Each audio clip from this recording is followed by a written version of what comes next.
Hey guys, so today I'm going to be talking about the Sarah Jane Adventures Season 4, Episodes 5 through 8, which consists of two-part stories. So, starting off is Death of the Doctor, which I think is probably my favorite Sarah Jane episode yet. I don't know, the Doctor being added to the show is so much fun because you get to see, well, first of all, you get to see him interact with the Sarah Jane and the kids, which adds to this new dynamic to it.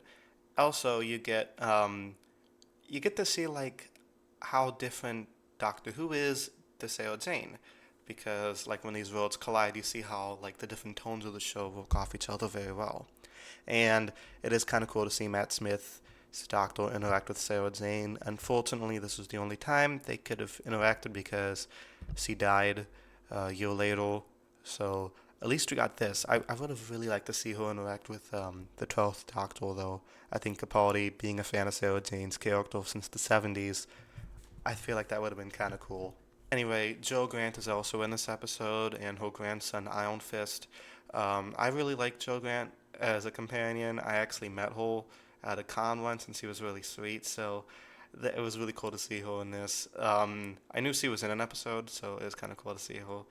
And she has good chemistry with Sarah Jane. I like how they talk about their times with the doctors back in the 70s.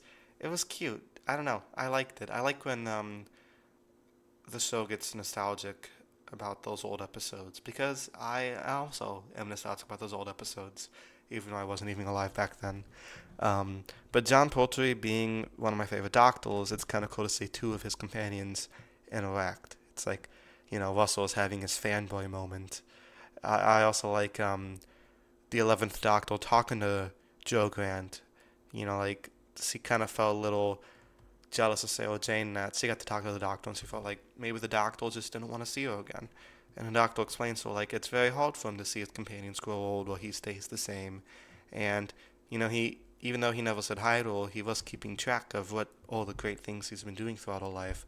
That was a really sweet moment, and Matt Smith and Katie Manning play that scene really well. Very sincere. I like it a lot. These moments that show me that remind the audience that, yeah, he has changed, but no matter who he is, the Doctor's still the Doctor. And it's really sweet. Matt Smith is great in this role. He could be kind of off the wall and funny and goofy. He could be the hero, and he could have these nice little sweet nostalgic moments with his companions. He's a great Doctor. I've said this many times on my channel. Matt Smith is amazing as the Doctor. In fact, he's great at everything he does. I've enjoyed him in every performance I've seen him in because he's so different. But yeah, I don't know. Great episode. Moving on to the empty planet. So Clyde and Ronnie one day wake up and realize, oh my god, we're the only people left on Earth. Everybody else is missing. Which is kind of a cool suspenseful first episode of them trying to survive it, and there's these creepy robots who look like something out of Hasbro. But I like it because Clyde and Ronnie have this nice chemistry together, and I don't know, they're cute. They're kind of like that will they won't they couple, both played by very likable actors. So it's interesting because the show shows that Sarah Jane doesn't have to carry the entire show. It's a good ensemble cast. The side characters could kind of take over once in a while, which I think works with Doctor Who sometimes, with 73 Yards with Ruby and stuff like that. I feel like it kind of lets you down a little bit towards the end when you find out the true nature of the mystery, which is oh, actually, it's just these robot aliens just want their king back, and it's this little boy, and he's totally fine with it. He doesn't give a fuck about his home life.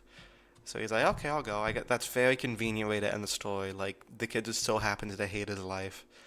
I don't know. It's kind of funny to me, um, but still a very enjoyable episode. Even if Sarah Jane's not in it that much, it does focus on Clyde and Ronnie, who, like I said, are very well written characters and well acted characters. It was cool seeing Clyde again in that Tales of the TARDIS short they had last year, and I hope him and Ronnie make a comeback. Could show up in a unit spinoff. So yeah, let me know what you guys thought of these episodes down in the comments below, and I'll see you guys next time. Peace.